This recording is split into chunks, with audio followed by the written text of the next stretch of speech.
अस्सलाम वालेकुम। आज का हमारा टॉपिक है मेजर प्रॉब्लम्स इन रिलेशंस। तो कौन सी मेजर प्रॉब्लम्स होती हैं रिलेशंस के अंदर, टेबल्स के अंदर?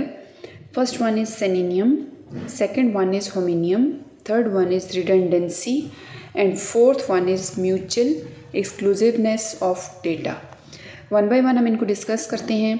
फर्स्ट ऑफ ऑल है हमारे पास synonym, a type of problem in the relation that occurs when two different names are used for the same attribute। यानी वैल्यू हमारे पास सेम है, डेटा सेम है, लेकिन उसके लिए नेम डिफरेंट यूज़ हो रहा है। जैसे हमारे पास एक टेबल है आइटम का, इसके अंदर ब्रैकेट के अंदर इसके एट्रीब्यूट्स लिखे हुए हैं, item number, item colour and supplier code. Second हमारे पास जो रिलेशन है वो है सप्लायर का। सप्लायर के अंदर दो एट्रीब्यूट्स हैं, supplier ID and supplier name. Supplier ID and supplier name इसके दो एट्रीब्यूट्स हो गए। The name of attribute must be same if it exist in two or more relations. अब नीचे अगर आप इसकी टेबल देखो तो यहाँ पे जो आइटम का टेबल है हमारे पास, उसमें एक एट्रीब्यूट है सप्लायर कोड, और हमारे पास सप्लायर का जो टेबल है उसमें जो एट्रीब्यूट है वो है सप्लायर आईडी। जब इनके अंदर हमने डेटा देखा तो वो तो सेम है, लाइक सप्लायर कोड में 1 2 वैल्यू है और सेम वही वैल्यू सप्लायर आईडी के अंदर भी है 1 और 2। तो नेम हम इनका दोनों टेबल्स के अंदर चेंज करके या तो सप्लायर आईडी कर देंगे या सप्लायर कोड कर देंगे। तो अगर वैल्यू सेम है तो नेम भी सेम होना चाहिए। ये होती है जी सेनिनियम प्रॉब्लम। सेकंड हमारे पास आ गया होमिनियम। अब होमिनियम क्या होता है? A type of problem in the relation that occurs when the same name is used for two different attributes. यानी वैल्यू डिफरेंट है लेकिन नेम उनका सेम है। अंदर जो उनके वैल्यू गिवन है, लाइक हमारे पास यहाँ पे दो एट्रीब्यूट हैं। टेबल्स हम पहले देख लेते हैं। कस्टमर का टेबल है और सप्लायर का टेबल है। कस्टमर का जो टेबल है उसके अंदर वैल्यूज़ हैं कस्टमर आईडी और customer company name, customer ID and company name. Second जो हमारे पास रिलेशन है वो है सप्लायर का। सप्लायर के एट्रीब्यूट्स क्या हैं? Supplier ID and company name. अब कस्टमर किसी और कंपनी से बिलोंग करता होगा और सप्लायर किसी और कंपनी से बिलोंग करता है। कंपनी नेम, इनके एट्रीब्यूट्स का नेम सेम है लेकिन अंदर जो इनके वैल्यूज़ हैं वो डिफरेंट हैं। तो इस तरह की जो प्रॉब्लम होती है इसको बोलते हैं homonym. Different names should be used for different attributes. यानी अगर वैल्यूज़ डिफरेंट हैं तो उनके लिए नेम भी डिफरेंट होने चाहिए। Company name attribute used in both relation, different name should be used for different attributes। यहाँ पे एग्जांपल अगर आप देखो तो कस्टमर का जो टेबल है उसमें भी कंपनी नेम है और सप्लायर का जो टेबल है उसमें भी कंपनी नेम है। तो हम इसको कैसे ठीक कर सकते हैं? हम कस्टमर वाले में कंपनी नेम ही रहने दें और हम सप्लायर वाले में सप्लायर कंपनी बेशक कर दें।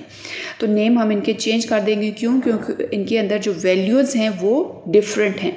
तो इस तरह हमने होमिनियम प्रॉब्लम को सॉल्व कर लिया। थर्ड इसका पॉइंट आता है रिडंडेंसी। रिडंडेंसी हम पहले भी बहुत दफ़ा डिस्कस कर चुके हैं। रिडंडेंसी बेसिकली होती क्या है?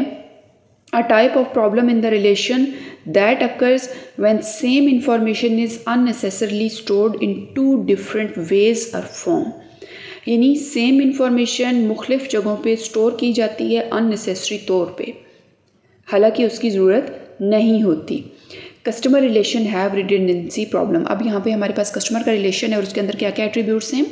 Customer ID, customer name, date of birth and age. Date of birth का भी वही मीन है, एज का भी वही मीन है। तो इनमें से अगर कोई एक चीज़ यूज़ होती तो भी जो है वो एट्रीब्यूट कंप्लीट हो जाता। तो यहाँ पे डेट ऑफ बर्थ को या तो ख़त्म कर दें या फिर एज को ख़त्म कर दें, यानी दोनों में से हम यहाँ पे एक वैल्यू रखेंगे। तो यहाँ पे रिडंडेंसी प्रॉब्लम को हम ख़त्म कर सकते हैं। Age and date of birth store the same type of information. Age can be calculated from the value of date of birth attribute. Age attribute creating redundancy in relation. तो यहाँ पे दो एट्रीब्यूट के होने की वजह से यहाँ पे रिडंडेंसी प्रॉब्लम आ रही है, जिसको हम ख़त्म कैसे कर सकते हैं? हम इन दोनों में से किसी एक चीज़ को पिक कर लेंगे और एक को रिमूव कर देंगे। सो यहाँ पे हम रिडंडेंसी प्रॉब्लम को सॉल्व कर लेंगे। द लास्ट इसका फोर्थ पॉइंट है mutual exclusiveness of data. Problem created when values of attributes are stored in true or false. यानी हमारे पास कुछ ऐसे एट्रीब्यूट्स होते हैं जिनको हम ट्रू या फॉल्स की सूरत में उनका आंसर दे सकते हैं। यानी वो बूलियन वैल्यूज़ होती हैं, वो ऑन ऑफ या 1 0 की फॉर्म में होती हैं। Sometime two more such attributes can't be true or false at the same time। यानी एक पर्सन एक ही वक्त में एम्प्लॉयड या अनएम्प्लॉयड नहीं हो सकता, एक पर्सन एक ही वक्त में एजुकेटेड या इलिटरेट नहीं हो सकता, एक पर्सन एक ही वक्त में मैरिड या सिंगल नहीं हो सकता। यहाँ पे हमारे पास जो टेबल है वो है एम्प्लॉय का और उसमें एट्रीब्यूट्स हैं एम्प्लॉय आईडी, मैरिड, सिंगल। अब मैरिड को भी अगर हम टिक कर दें, सिंगल को भी अगर हम टिक कर दें, तो एक पर्सन एक वक्त में दोनों काम तो नहीं कर सकता ना। Attributes married and single can't be true or false because person can't be married and single at the same time. The solution by combining both these attribute married single into one attribute marital status. अब marital status की possible values या तो m होंगी या s होगी, यानी user इनमें से कोई एक पिक कर लेगा। सो इस तरह हम जो मैरिड सिंगल प्रॉब्लम थी इसको हम सॉल्व कर सकते हैं मैरिटल स्टेटस से। और हमने कवर कर लिया इसका जो फोर्थ पॉइंट है, म्यूचुअल एक्सक्लूसिवनेस ऑफ डेटा। अगर हम इनको पॉइंट्स को रिपीट करें तो सिनोनिम प्रॉब्लम में क्या था कि हमारे पास दो डिफरेंट नेम यूज़ हो रहे थे सेम डेटा के लिए, तो उसके लिए फिर हमने जो नेम्स थे उनको जब सेम डेटा के लिए दो डिफरेंट नेम यूज़ हो रहे थे तो हमने उनको सेम कर दिया। होमोनियम में क्या था, हमारे पास नेम सेम थे लेकिन अंदर उनके डेटा डिफरेंट था। फिर हमने रिडेंडेंसी को देखा कि डेट ऑफ बर्थ और एज दोनों सेम जो है वो मैसेज कन्वे कर रही थी, तो हमने उनमें से किसी एक को पिक कर लिया।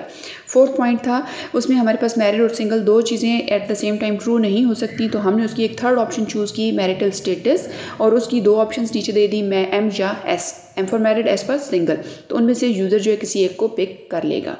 सो thanks for watching this video and don't forget to like, share and subscribe tech and CS department.